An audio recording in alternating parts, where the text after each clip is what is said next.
Shalom, Bapak Ibu Saudara.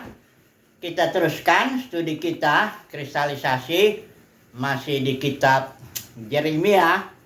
Ini sudah tema yang ke-14. Kita coba angkatkan satu tema mengenai Mesias, yaitu tunas adil yang di pasal 23 ini. Jadi ayatnya mengenai tunas adil ini hanya dari ayat 5 sampai ayat 8. Tetapi di atas dan di bawahnya itu banyak bicara tentang gembala yang membiarkan kambing domba gembalaanku hilang dan terserak. Ya. Kemudian dari ayat yang ke-9 bahkan sampai ayat yang ke-40 cukup banyak ini bicara tentang nabi palsu. Jadi inilah kurang lebih konteksnya daripada janji Tuhan mengenai Mesias. Mari kita baca dulu ini. Ayat 5. Sesungguhnya waktunya akan datang, demikianlah firman Tuhan, bahwa aku akan menumbuhkan tunas adil, atau istilah Ibrani semach itu branch, bisa cabang. Adil itu juga bisa atau sadik itu istilah Ibrani bisa diterjemahkan benar atau kebenaran atau lawful, yang mengikuti hukum, ya. Jadi ada satu tunas, ada satu cabang yang nanti akan tumbuh, ya, dari Daud dikatakan di sini karena memang Mesias itu adalah keturunan Daud. Jadi di sini Tuhan akan bangkitkan pada waktunya. Ada beberapa hal di sini mengenai Mesias yang diungkapkan. Pertama, ia akan memerintah sebagai raja yang bijaksana dan akan melakukan keadilan dan kebenaran di negeri. Yang pertama, ya. Kemudian yang kedua, ayat 6, dalam zamannya Yehuda akan dibebaskan dan Israel akan hidup dengan tentram. Ya. Dan inilah namanya yang diberikan orang kepadanya, itu Tuhan keadilan kita. Yang kedua itu, ya, dalam zamannya Yehuda akan dibebaskan, Israel akan hidup dengan tentram. Kemudian yang ketiga, nanti katanya Tuhan gak disebut demi Tuhan yang hidup yang menuntun orang Israel keluar dari tanah Mesir, melainkan demi Tuhan yang hidup yang menuntun dan membawa pulang keturunan kaum Israel keluar dari tanah utara, maksudnya dari Babel itu, ya, maksudnya, ya. Dan dari segala negeri, bukan hanya dari Babel aja, dari segala negeri kemana ia telah mencerai-beraikan mereka. Jadi karena disiplin Tuhan, Israel itu tercerai-berai dari tanah yang dijanjikan, yang diberikan Tuhan itu. Nah, kenapa Israel jadi tercerai-berai seperti ini? Saya katakan yang ketiga, tugas apa yang dikerjakan Mesias itu adalah dia mengumpulkan, akan disebut dia menuntun pulang, membawa pulang keturunan kaum Israel, bagian dari Babel maupun yang dari bangsa-bangsa lain yang terserak gitu, ya. Nah, kenapa Israel menjadi bangsa yang terserak, tercerai-berai begitu, ya. Ini ayat 23 pasal 1 memberi jawaban. Celakalah para gembala yang membiarkan kambing domba gembalaanku hilang dan terserak. Jadi gembala ini yang membiarkan kambing domba gembalaanku hilang dan terserak. Jadi memang Tuhan itu membangkitkan gembala-gembala untuk menggembalakan umat Tuhan Israel agar jangan terserak, agar jangan tercerai-berai begitu. Persoalannya di sini ayat 2 menjelaskan, para gembala yang menggembalakan bangsaku, kamu telah membiarkan kambing dombaku terserak dan tercerai-berai, dan kamu tidak menjaganya. Ya. Ayat berikut, maka ketahuilah aku akan membalaskan kepadamu perbuatan-perbuatanmu yang jahat. Nah, jadi ada penyebabnya kenapa Israel terserak, tercerai-berai. Jawabannya jelas dari ayat ini bahwa gembala-gembala yang diangkat Tuhan itu tidak menjaga domba atau gembalanya ini dengan baik, sehingga akhirnya malah tercerai-berai. Ini dia apanya, gembala ya. Gembala itu ya bisa imamnya, nabinya, ya, tua-tuanya dan sebagainya. Coba kalau di sini secara khusus nabi palsu ini juga punya peranan ini ya. Di zaman Yeremia itu berhadapan dengan nabi-nabi palsu yang cirinya nanti kita lihat dulu sebentar di sini, coba ya. Ayat 9 ya, mengenai nabi-nabi hatiku hancur dalam dadaku, segala tulangku goyah ya. Ayat 11 langsung kita baca. Sungguh baik nabi maupun imam berlaku fasik.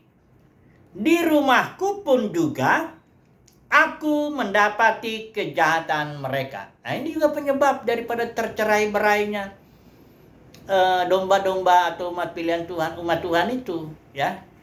Karena nabi maupun imam berlaku fasik di rumah Tuhan, bukan di mana-mana. Ya memang karena mereka kan pelayanannya yang terkait dengan bait suci. Jadi di situ mereka melakukan perbuatan fasik ya. Jadi kemudian di sini juga ayat 13. Di kalangan para nabi Samaria yang sebelah utara itu, aku kata Tuhan melihat ada yang kurang pantas. Mereka bernubuat demi Baal. Tetapi ayat 14 itu, di kalangan para nabi Yerusalem, aku melihat ada yang mengerikan. Mereka berzina dan berkelakuan tidak jujur. Kemudian dikatakan ini, mereka menguatkan hati orang yang berbuat jahat, sehingga tidak ada seorang pun yang bertobat dari kejahatannya. Contohnya begini, kalau menguatkan orang berbuat jahat itu. Misalnya udah tahu orang berbuat jahat, ya, umat Tuhan bikin ketidakadilan, menindas orang miskin, anak yatim, piatu, janda, apa semuanya. Terus nabi-nabi ini ngomong, udah tenang, damai sejahtera. Nabi palsu itu biasanya ngomong gitu. Damai sejahtera, dia lihat situasi udah terjadi banyak ketidakadilan sosial, banyak penindasan, darah orang yang tak bersalah tertumpah, ya. Ada banyak penyembahan berhala, tapi nabi palsu itu selalu ngomong damai, damai, damai, begitu cirinya. Yang membuat ini menguatkan hati orang yang berbuat jahat. Bagaimana mungkin mau bertobat? Orang dia bilang, oh Tuhan mencintai kita, pokoknya damailah. Ini dia nih. Ya, makanya dibilang di sini bagian bawah tuh ayat 15. Dari para nabi Yerusalem telah meluas kefasikan ke seluruh negeri. Jadi ini sumbernya ini loh.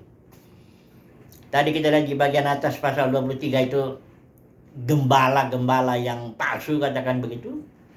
Yang di bawahnya ini setelah tunas ini itu nabi-nabi palsu ya. Coba diperhatikan ayat 17 ini, menekankan lagi ini. Mereka selalu berkata, ini nabi palsu itu ya, kepada orang yang menista firman Tuhan, ya, yang berbuat penindasan, ketidakadilan, ya, perzinahan dan macam-macam itu. Mereka selalu berkata kepada orang yang menista firman Tuhan, kamu akan selamat. Nah ini dia. Bukannya malah ditegur, diingatkan supaya berbalik, bertobat. Malah dia bilang, kamu akan selamat katanya. Dan bahkan kepada setiap orang yang mengikuti kedegilan hatinya, mereka berkata, malapetaka tidak akan menimpa kamu. Kalau dipikir-pikir apa sih ya motifnya nabi palsu ini? Ya, kenapa kok mereka senang berbicara hal-hal yang menyenangkan telinga gitu ya? Sehingga umat Tuhan gak bertobat. Sebenarnya gampang aja. Ya mereka jelas mencari keuntungan dengan nubuat-nubuat atau dengan firman-firman yang palsu itu. Keuntungan apa? Ya tentu yang pertama keuangan lah. Ya. Sama seperti nanti kalau dalam kekristenan ada banyak nabi-nabi palsu, guru-guru palsu yang berbicara hal-hal yang menyenangkan aja, menyenangkan telinga gitu. Pastilah disambut oleh umat Tuhan dalam kekristenan. Ya kalau udah disambut oleh umat Tuhan, tentu ada banyak pemasukannya juga. Ya. Ada bukan hanya uang, tapi kemuliaan manusia juga ada, dihargai, dihormati. Makanya nabi palsu ini sebenarnya inilah dia, guru palsu ini sumbernya ini yang membuat umat Tuhan tercerai-berai, tidak bertobat, ya. Udah degil, udah terjadi ketidakadilan, misalnya dalam kekristenan ya ada penindasan, uang gereja dipakai semau-maunya misalnya. Ya. Tapi karena nabi-nabinya nggak ada orang yang bersuara seperti Yeremia ini. Nah itulah makanya. Dan kalaupun ada orang bersuara, saya yakin tiap zaman Tuhan punya suara kenabian. Biasanya itu sangat minoritas suaranya. Sangat, artinya di tengah-tengah hiruk pikuk suara nabi palsu. Sedikit saja yang bersuara yang sejati, yang benar. Sedikit sekali ya. Mayoritas pasti bersuaranya, saya jadi teringat itu kayak waktu Yesus itu mau disalib. Mayoritas orang banyak itu kan berteriak, salibkan dia, salibkan dia. Itu karena mereka dibujuk oleh ahli-ahli Taurat orang Farisi, sehingga orang banyak itu berteriak salibkan dia. Dia malah minta Barabas, seorang penyamun, daripada milih Yesus. Tapi saya yakin di antara orang yang teriak-teriak itu ada minoritas. Suaranya kecil, bahkan barangkali hampir nggak kedengaran. Dia mengatakan jangan disalib, ini orang kudus, ini orang suci. Ya, dia berjalan keliling hanya berbuat baik dan sebagainya. Tapi suara itu terlalu kecil. Ya, biasa itu dalam tiap zaman Ahab itu terutama, Nabi Baal aja udah 400, Nabi Asyera tuh 450 tuh. Sementara Nabi Elia dan beberapa orang itu yang dijaga Obadanya berapa itu, ya. Jadi beginilah situasinya, kondisi daripada Israel atau Yehuda lebih tepatnya, karena Israel kerajaan utaranya kan sudah dibuang tahun 722 sebelum Masehi, sudah dibuang ke Asyur. Jadi ini tinggal Yehuda inilah dengan Benyamin, suku Benyamin ini dua yang Yeremia menegur terus, ya. Lama itu Yeremia melayani, sekitar 47 tahun, ya, dari zaman ada 5 raja itu sudah bahas itu. Yosia itu yang raja yang baik, melayani dia 31 tahun. Di tahun ke-13 kayaknya tuh dia Yeremia mulai bernubuat di situ. Kemudian ada di sini Yoahas atau Salum. Jadi hanya 3 bulan aja memerintah. Kemudian Yoyakim, ini ada 11 tahun dia memerintah. Kemudian Yoyakin, ini hanya 3 bulan. Nah ini yang udah langsung dibuang ke Babel ini, Yoyakin ini. Dia dengan beberapa orang pasukan-pasukan dari ribuan juga ini, ya. Walaupun dia hanya 3 bulan, ya. Tapi akhirnya dia dibelas kasihani oleh Raja Babel di sana. Kemudian yang terakhir Sedekia, itu 11 tahun juga memerintah. Selesai itu dibuang. Jadi Yeremia lama melayani dan suaranya ya tidak didengarkan lah intinya. Coba dulu sekarang kita aplikasikanlah kepada kondisi kita saat ini. Ya, intinya begini. Akibat daripada gembala-gembala palsu, atau katakan begitu ya kita ya. Dikatakan di sini kambing domba, ini kambing dibilang gembalanku ya, kambing domba gembalanku hilang dan terserak.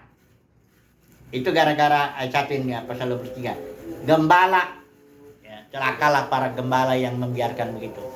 Kemudian tentu nabi palsu, imam-imam ini semua juga ambil bagian juga ini untuk mencerai beraikan domba-domba Tuhan.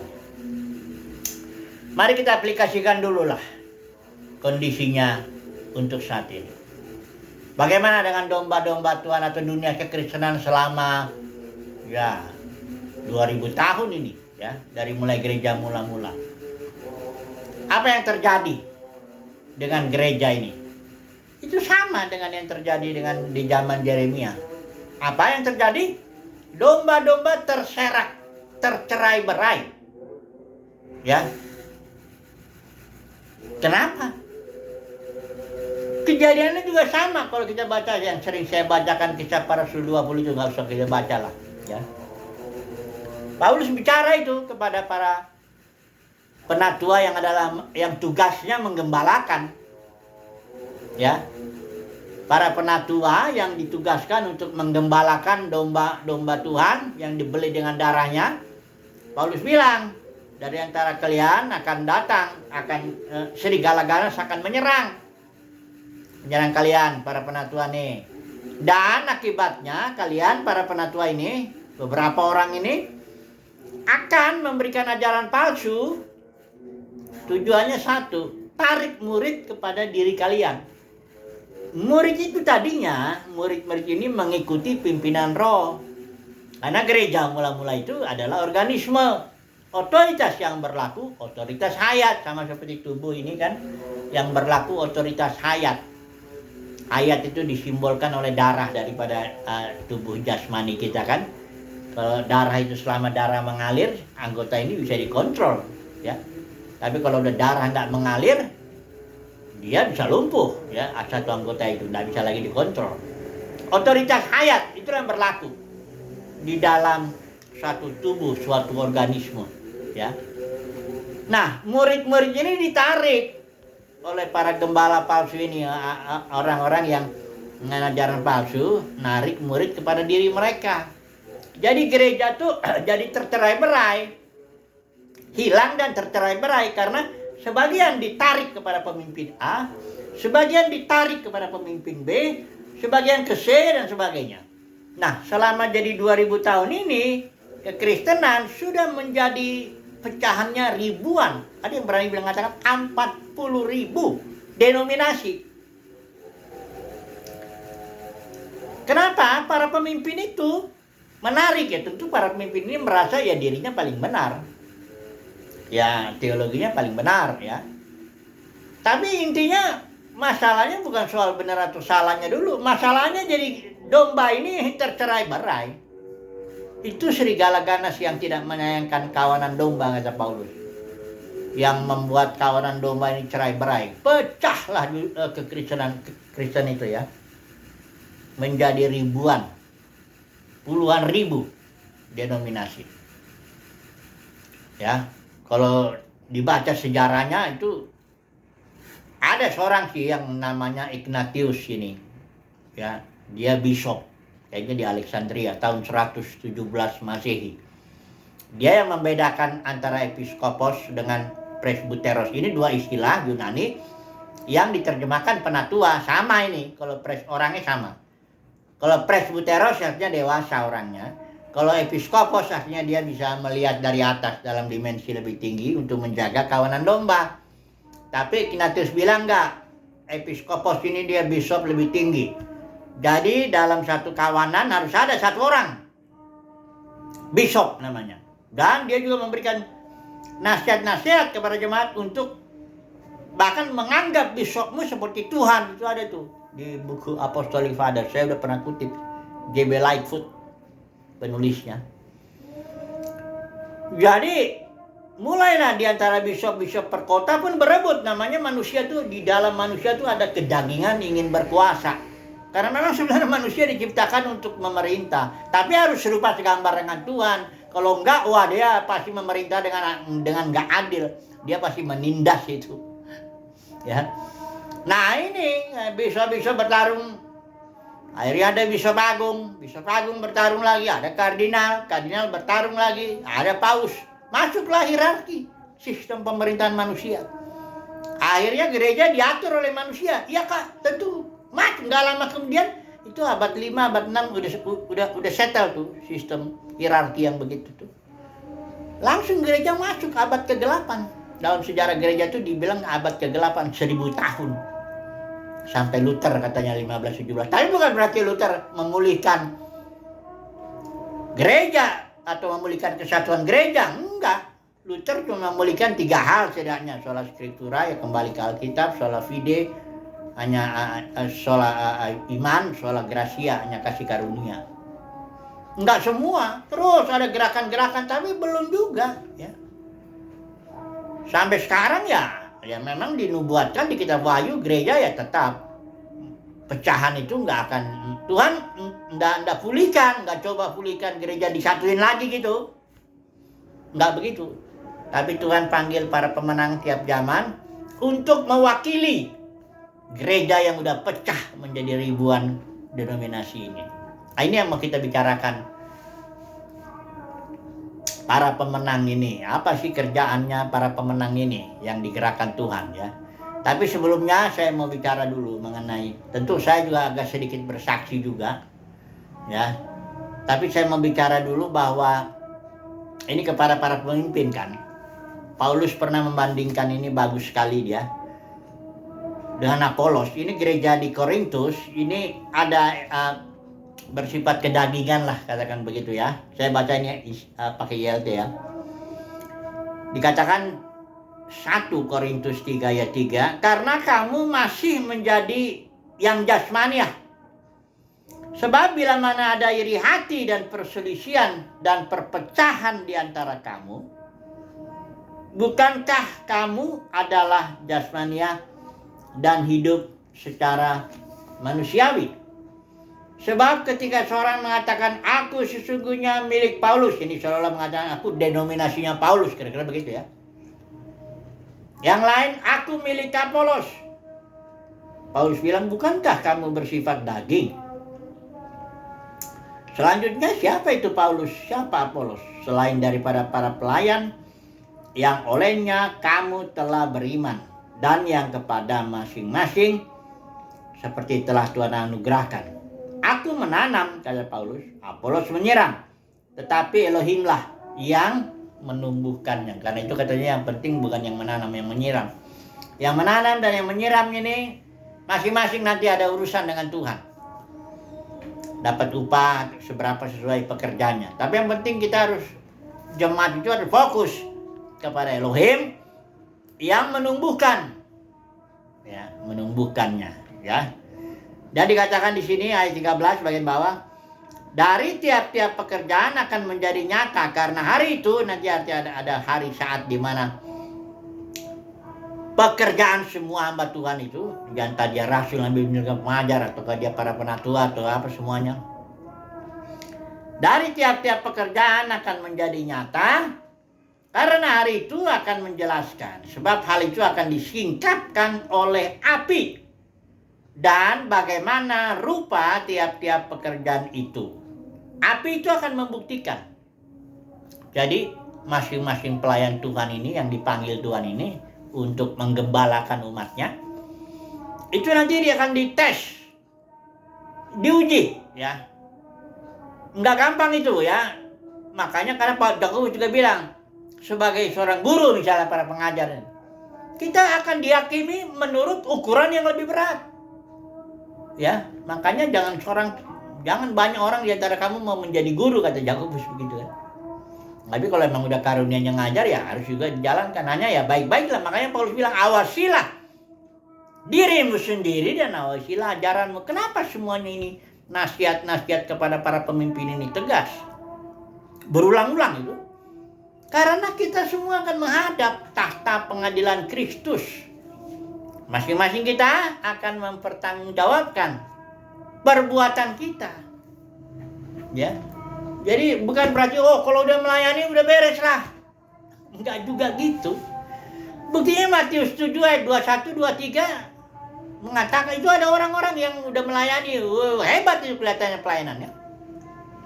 Karena dia bilang gini, bukankah Tuhan aku sudah bernubuat demi namamu, mengusir setan demi namamu, melakukan banyak mujizat demi namamu, bukan sedikit, banyak. Nah, saya membayangkan ini pasti orang-orang terkenal lah ya dalam dunia kekristenan. Tapi apa Tuhan bilang? Aku gak mengenal kamu. Karena kamu dibilang pembuat kejahatan itu, istilah Yunani anomia itu lawlessness, ketiadaan hukum. Makanya di sini akan dibangkitkan Tuhan Mesias itu, tunas adil itu atau benar, atau lawful yang ngikutin aturan main. Melayani yang kesembarangan juga. Dalam kekristenan yang sudah pecah menjadi ribuan denominasi ini, orang tidak bisa asal, oh yalah yang penting kita menginjil, kumpulin orang, bangun gedung, nanti kan bangun kerajaan sendiri, malah mencabik-cabik gereja, bukan membangun gereja. Ya. Enggak segampang begitu aja ya. Ini saya bicara untuk para pemimpin, mari kita bertanyalah kepada Tuhan dalam kondisi saat ini. Gimana caranya melayani Tuhan? Karena di dunia kekristenan sekarang karena pecahannya ribuan, itu puluhan ribu. Tentu uang, jabatan, kemuliaan manusia, atau ya apalagi mendekati akhir zaman ini, nasihat nubuat Paulus makin digenapi tuh. 2 Timotius 3 itu. Orang akan mengumpulkan guru-guru menurut keinginannya sendiri untuk memuaskan keinginan telinganya. Jadi kalau guru-guru palsu biasanya, itu bukan biasanya, memang mendapat respon dari umat Tuhan. Kalau dapat respon, tentu dapat duit juga, tentu dapat kemuliaan manusia. Nah, dalam kondisi begini, kita harus bertanya. Sebagai umat pilihan Tuhan, pasti Tuhan akan pimpin kita melayaninya bagaimana. Nah, saya mau coba menutup sekaligus memberikan solusi kali ya. Dengan catatan, ya saya juga akan mempertanggungjawabkan nanti apa yang saya kerjakan. Ya. Jadi begini, solusinya bagi saya, karena saya merasa dipimpin seperti itu. Ya, karena ini kan kesaksian, namanya juga kesaksian, yaitu subjektif sekali. Ya, dalam kasus saya begitulah, ya. Ini saya memberikan ini sebagai suatu gambaran lah ya, untuk umat pilihan Tuhan kalau dalam kondisi dunia kekristenan yang sudah seperti saat ini. Jadi begini kesaksian saya. Singkatnya, saya pernah lah melayani ya bersama dengan satu tim. Saya paling muda di situ, ada 5 pendeta lah kita bilang, atau penatua. Kami melayani lah ya seperti layaknya para pemimpin denominasi, begitulah yang kami kerjakan. Melayani, menginjil, khotbah, itu ngumpulin orang tuh, mau bangun gedung. Nah, sekarang ada juga sempat gedungnya dibangun dan sebagainya. Kemudian ya karena kami 5 ini tentu saling ingin siapa yang nomor 1. Akhirnya pecahlah ini semua ya. Karena itulah saya melihat dalam dunia kekristenan uang, jabatan, kemuliaan manusia itu bermain apa, sehingga bahkan kadang-kadang orang yang tulus pun awalnya tulus, ujung-ujungnya bisa bisa apa juga, yang dimulai dari roh bisa di ujung-ujungnya bisa daging juga ya. Banyak kasus-kasus itu. Setelah pecah keluar, baru saya bertanya lagi sama Tuhan, bagaimana Tuhan, apakah saya akan terus melayani Tuhan seperti cara ini, yang waktu itu yang kita mengerti pelayanannya full time, kira-kira begitulah. Karena saya latar belakang ada sekolah teknik sipil, dan bapak saya teknik sipil, jadi saya anak laki-laki satu-satunya yang disuruh teknik sipil juga untuk meneruskan sedikit usahanya lah. Tetapi karena sudah agak lama, dan saya akhirnya Tuhan, apakah saya kembali aja lah mengerjakan ya pekerjaan teknik sipil ini untuk membiayai kehidupan ya, bantu teman-teman atau apalah pokoknya. Terus saya berdiam diri dulu, dan inilah saya merasa dipimpin begini. Aku bangun rumah doa ya, suatu rumah doa, bukan fisiknya yang diutamakan, tapi suatu komunitas yang adalah keluarga beneran. Kebetulan kami punya anak, saya menikah, anak 3, sekarang sudah kerja semua. Kami membangun itu lah, walaupun sekarang masih jauh daripada selesai ya istilahnya. Satu komunitas yang kita bisa saling fellowship, otoritas yang berlaku atau otoritas hayat, kita masing-masing belajar lah bagaimana dipimpin Tuhan ya, sesuai dengan panggilan masing-masing bekerja ya. Tidak ada saling memanfaatkan ya, karena namanya bapak dengan ibu mana mungkinnya memanfaatkan anak ya. Makanya kan Yohanes 10 bilang gembala yang baik itu satu syaratnya menyerahkan nyawa bagi domba-dombanya. Kalau dalam konteks organisasi yang udah ribuan, puluhan ribu, bahkan ada yang ratusan ribu, ya gimana lagi gembala yang mau menyerahkan nyawa, kenal aja enggak. Jadi yang mungkin itu dalam konteks keluarga ya, seorang gembala atau seorang bapak atau ya dibantu ibu bisa menyerahkan nyawanya, memberikan apa yang ada lah untuk anak-anaknya. Jadi membangun itulah kami sekarang. rumah doa. Kita beri nama Suara dari Patmos karena rumah doa ini bukan hanya kumpulan atau keluarga, ya saya harap nanti keluarga besar ikut, tentu atau beberapa orang yang ikut, tapi tidak ada di situ hierarki, tidak ada di situ ajaran-ajaran yang umum berlaku dalam kekristenan, tak perpuluhan, janji iman atau apa, tidak ada berlaku begitu. Kita hanya fellowship, membangun hubungan dengan Tuhan, membangun hubungan dengan sesama, dan ya diharapkan tentu jadi berkat bagi orang-orang sekitarnya. Jadi saya merasa kalau kita membangun seperti ini, kita nggak memecah gereja. Ya, kita nggak tarik orang kepada kita dan bangun kerajaan kita sendiri. Itu yang harus dihindari, karena Kisah para Rasul 20 itulah begitu. Ya, jadi kita bangun ini komunitas dan namanya Suara dari Patmos karena kita menyuarakan juga ya. Ini salah satunya, video-video ini nanti akan ditranskrip apa semua ya. Anak cucu lah yang akan meneruskan, kirim ke daerah-daerah yang barangkali sinyalnya susah dan sebagainya. Suatu komunitas di mana otoritas hayat berlaku, dan komunitas ini nggak ngerusak gereja, ya, karena nggak mencabik-cabik murid, tarik ke sini, bangun di sini kerajaan sendiri, nggak begitu, ya. Tapi pada akhirnya saya menyerahkan semuanya ke dalam tangan Tuhan, karena kita semua kan akhirnya akan menghadap pengadilan Kristus untuk mempertanggungjawabkan. Jadi inilah satu kesaksian sebagai penutup, solusi yang saya lihat, yang saya merasa dipimpin seperti itu untuk menghadapi kondisi kekristenan yang udah pecah menjadi puluhan ribu denominasi, di mana uang, jabatan, kemuliaan manusia udah terlalu banyak bermain di situ, ya. Jadi caranya bangun komunitas keluarga, ya, yang diberkati, ya tentu jadi berkat dan menyuarakan kebenaran, kira-kira begitu, ya. Haleluya.